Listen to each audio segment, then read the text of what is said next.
Cette revue de la presse vous est offerte par le ministère camerounais des Transports. Chers conducteurs, l'excès de vitesse ou la vie, il faut choisir. L'inattention, l'imprudence, l'impatience ne vont pas avec le volant. Ceci est un message du ministère des Transports.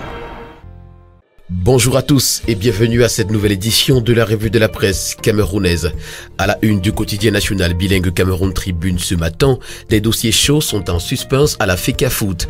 Des bruits autour de la nomination du général Pierre Semengue à la tête du conseil transitoire du football professionnel, la proposition attendue sur le sort du sélectionneur national et les suites de la suspension d'un membre du comité exécutif agitent l'atmosphère de la Fédération camerounaise de football. Les prochains jours devraient rapidement permettre d'y voir plus clair. Nous renseigne ce matin le quotidien national Cameroun Tribune. L'information est à retrouver en page 30. Le bi-hebdomadaire L'Anecdote qui parle également de football ce matin titre à sa grande une MINSEP, FECAFOOT, Ligue de football professionnel du Cameroun, le retour des vieux démons.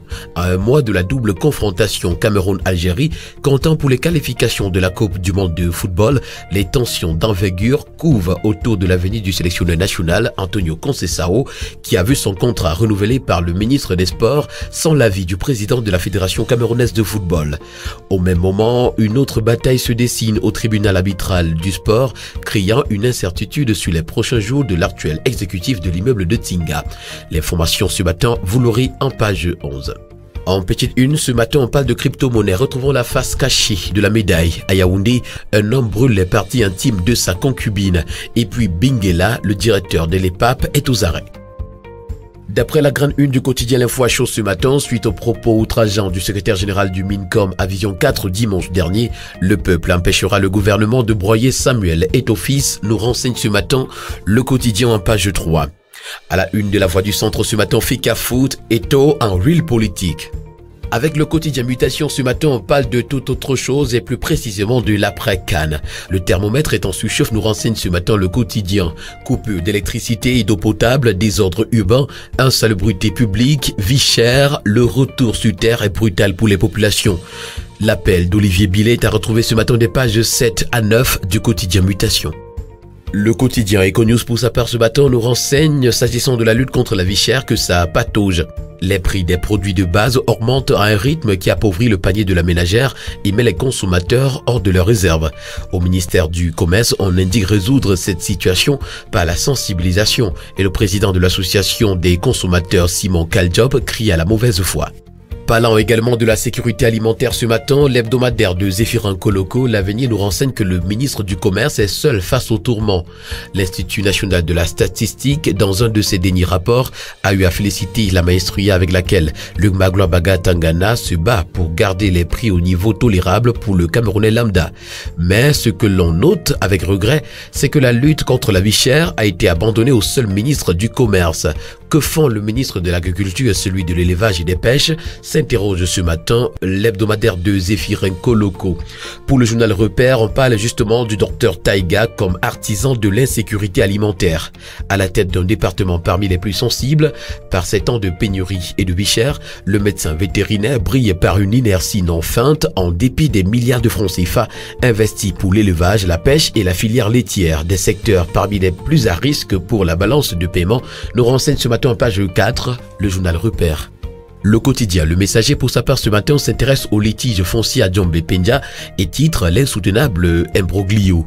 La collectivité Molinkam reconnue propriétaire des parcelles querellées. La PHP contexte et refuse de négocier un nouveau contrat avec les légitimes propriétaires. L'information est à retrouver en page 4. En petite une, on parle de la grève des enseignants. La bombe a été désamorcée. L'information est à retrouver en page 7. En pied de une, c'est plutôt le centre hospitalier de référence de Bertois qui intéresse. Retrouvons la colère de Manaouda Malachi en page 8. En visite de travail dans la région, le ministre de la Santé publique s'indigne contre la lenteur des travaux.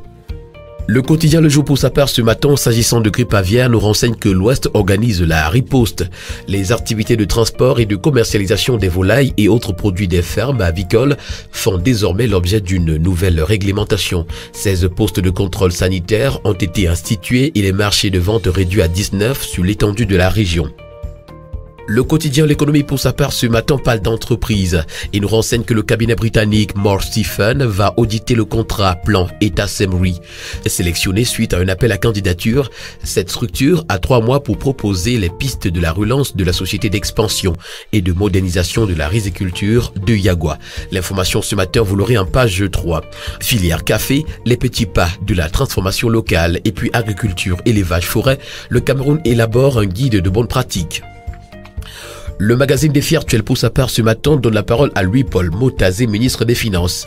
L'État a déjà remboursé 4 emprunts obligataires sur 5, présentant le plan de financement de l'exercice 2022 à la communauté financière nationale le 17 février dernier à Douala. Le ministre des Finances a dressé le bilan des 10 années d'intervention de l'État sur le marché des titres publics. L'information ce matin, vous la retrouverez des pages 2 à 3 du magazine Défi Actuel. Le bi-hebdomadaire La Voix des Jeunes pour sa part ce matin s'intéresse à la course de l'espoir 2022 et donne une note de 20 sur 20 pour l'organisation. Le bi-hebdomadaire Le Financier d'Afrique pour sa part ce matin parle du salon de l'entreprise et nous présente les enjeux et les opportunités de Promote 2022. L'hebdomadaire Bonia pour sa part ce matin, s'intéressant à la communauté nationale de défense et de sécurité, nous présente ce qui va changer dans la douane.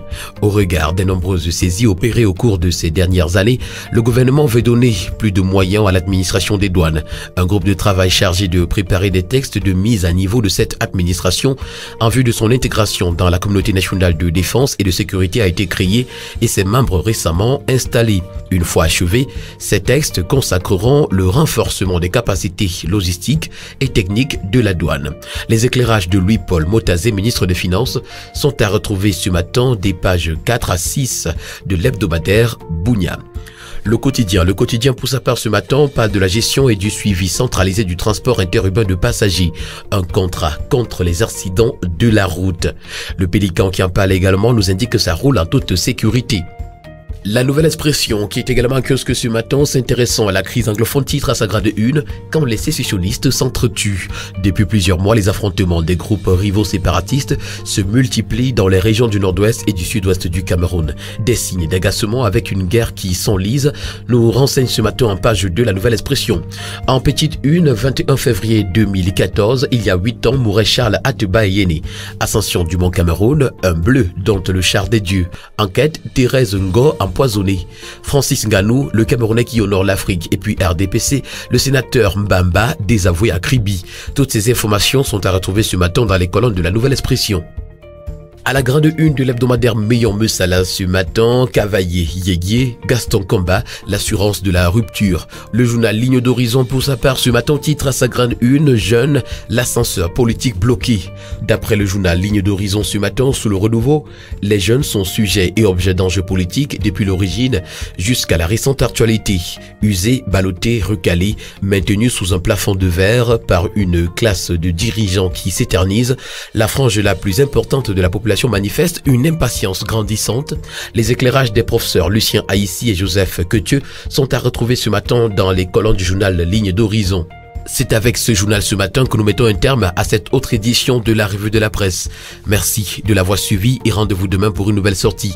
D'ici là, portez-vous bien et bonne journée à tous.